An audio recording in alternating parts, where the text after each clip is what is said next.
Pepe Bainar, director de bolsasyfuturos.com. Pepe, muy buenos días. Hola, buenos días, ¿qué tal? Bien, por fin llegamos a este día tras las elecciones del 26 de septiembre en Alemania, nuevo periodo en la locomotora alemana y no hay un resultado claro con ese empate virtual de los principales candidatos del SPD, de la CDU. En este contexto, Pepe, no sé qué te parece cómo van a considerarlo los mercados europeos y si realmente van a tener una huella en la negociación. Bueno, yo creo que no va a afectar demasiado, ¿eh? La semana pasada es verdad que hubieron nervios en los mercados, que empezamos bastante mal, de hecho el lunes hubieron caídas importantes. Lo que ocurre es que a partir de ahí, pues empezamos a rebotar con fuerza. Y lo más interesante es que si vemos los gráficos en el análisis técnico, al final lo que vemos es una vuelta semanal importante, es decir, una vela blanca en la que prácticamente nos augura que es muy probable que estemos en el inicio de otro nuevo movimiento alcista. En el caso del DAX, pues también tampoco lo está haciendo mal. Es verdad que ha estado un poco más flojo que el resto de los mercados, quizás esperando a ver qué puede pasar con los datos de las elecciones, pero esta subida que ha tenido es bastante importante, que es la misma que ha tenido el IBEX y prácticamente todos los mercados, y entonces lo que podemos decir es que los mercados no están asustados, ¿no?, por el tema de los resultados de las elecciones. Ellos creen que en Alemania se va a llegar a un acuerdo, que no va a haber problemas y que al final va a haber una cierta estabilidad, que es lo que en definitiva buscan los mercados, ¿no? Y en este contexto, no sé cómo ves a los principales índices europeos, qué podemos esperar de ellos, no sé qué apuntan los gráficos, también mirando en nuestro IBEX, donde hay grandes empresas, luego ya te pregunto por alguna de ellas, que tienen bastantes intereses en el mercado alemán. Bueno, al final si hay estabilidad en Alemania, va a haber estabilidad en Europa, porque Alemania es la economía más importante de Europa. De hecho, el gráfico del DAX es el que mejor está comportándose a medio y largo plazo relativamente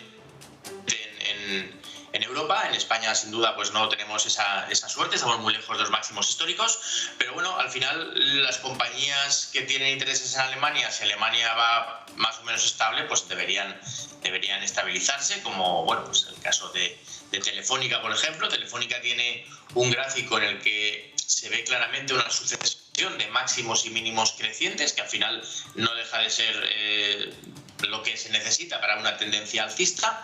Ahora es verdad que Telefónica lleva una caída, está teniendo un retroceso, pero lo normal es que no tarde mucho en volver a retomar esa tendencia alcista y volver a hacerlo bien. Es verdad que en el caso de Telefónica en concreto tenemos una zona de resistencias muy importantes, ¿no? Entre la zona de 4.33 y la zona de 4.50 tiene un nivel que seguramente le vaya a costar bastante, porque tiene resistencias y la tendencia bajista de largo plazo. Pero a corto plazo tenemos que decir que claramente es alcista, y a menos que se rompiera esta sucesión de máximos y mínimos crecientes, Telefónica es un valor en el que se debería apostar.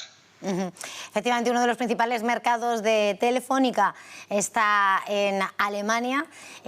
También mirando a otros valores protagonistas y sectores en concreto que están muy pendientes. Primero, en el punto de mira estamos con las automovilísticas continuamente en medio de la crisis de semiconductores, y tenemos grandes firmas como puede ser Volkswagen o BMW en esa Deutsche Börse. ¿Cuál es la radiografía que ves en estos momentos para estos valores que van a estar también tan pendientes de esa transición tras el legado de Merkel, en un momento en el que además, también la entrada de la izquierda preocupaba un poco a firmas de lujo en el país? ¿Cuál es el gráfico que ves para estas firmas? Bueno, pues en el caso del sector automovilístico, lo que ha tenido es una subida espectacular. La verdad es que llevaba un año y pico con subidas muy fuertes, y a partir de ahí ha venido una corrección. Esa corrección que ha venido a las automovilísticas ha sido bastante coherente, bastante normal. Evidentemente, pues ha venido por el tema de los semiconductores, pero a partir de ahora han llegado justo a lo que es la zona de su media de 200, y a partir de ahí están reaccionando. Dentro de ellas, pues hay algunas que hacen un poquito mejor, otras peor, ¿no? En el caso de Daimler, es la que a mí me parece que tiene muy buen aspecto, igual que Porsche, pero yo creo que las demás también, BMW, Volkswagen, acabarán por hacerlo bien. Es un sector en alza que ha tenido una consolidación, ha tenido un recorte y a partir de ahora pues debería continuar subiendo, la verdad, creo yo. Y por mirar sectores, estamos a punto de despedir septiembre, estamos en esta recta final y se abre ya la puerta, ¿no?, a ese levantamiento de esa retribución del dividendo por parte de la banca a partir del 1 de octubre, en un contexto en el que, bueno, también veníamos de esas dudas sobre, con la mirada puesta en Asia, esa caída de Evergrande y cuál podría ser su repercusión. ¿Cómo ves a estas alturas de la partida al sector financiero para lo que queda del año y en esa antesala de retribución al accionista? Bueno, el sector financiero ha tenido una semana complicada. Una semana complicada fue...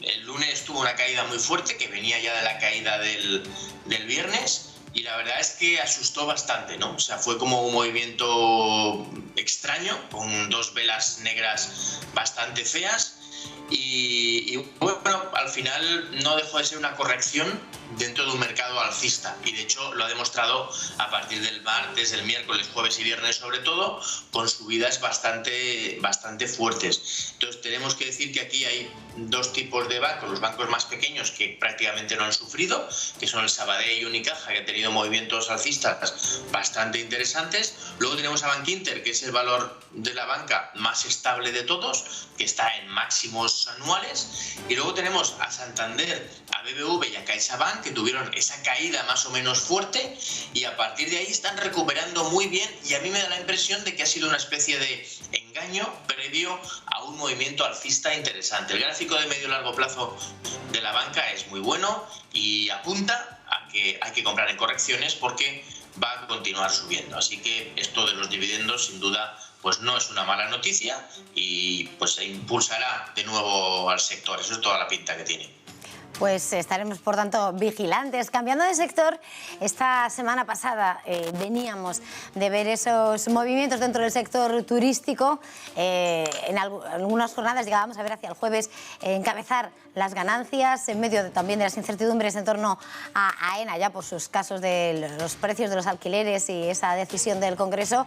¿Cuál es el contexto? ¿Cómo ves al sector? Bueno, pues la verdad es que lo del sector turístico es muy interesante, ¿eh? Es interesante porque la verdad es que técnicamente a nivel de gráficos lo estaba haciendo mal. Llevaba bastante tiempo con caídas bastante prolongadas y el sector, pues la verdad que sugería muchas dudas. Sin embargo, lo de la semana pasada es muy esperanzador. Ha habido un primer movimiento alcista muy violento. La verdad es que ha habido subidas, bueno, ya se ha subido un 17 y pico %. Y a partir de ahí, pues pueden pasar dos cosas. O bien que esto haya sido dentro de un mercado más bajista, como es el turístico, que haya sido un primer movimiento al alza y a partir de ahí sea un rebote solamente y dude bastante, o que tenga continuidad de esta subida, ¿no? De momento, el gráfico que mejor pinta tiene es Meliá. Meliá ha superado las resistencias en la zona de 6.10, 6.20. La verdad es que pinta bastante bien. Pero sin embargo, IAG y Amadeus, pues bueno, lo que han hecho ha sido volver a su media de 200, que tenía pendiente negativa, y entonces ahí surgen todavía algunas dudas. Muchas veces en un mercado bajista hay subidas violentas que luego a partir de ahí pues se quedan en nada. Yo, viendo al mercado en general, viendo al IBEX, me da la impresión de que el mercado turístico podría estar en el inicio de una recuperación mayor, pero todavía habría que cogerlo con pinzas. Todavía hay que ver el comportamiento, hay que ver cuando tengan un recorte cómo de fuerte es ese recorte y a partir de ahí ya tomar decisiones. Pues habrá que ir viendo esas decisiones poco a poco y las iremos analizando aquí. Pepe Bainar, director de bolsasyfuturos.com. Muchísimas gracias por acompañarnos en este primer análisis del día. Feliz jornada y feliz negocio. Muy bien, muchas gracias a vosotros.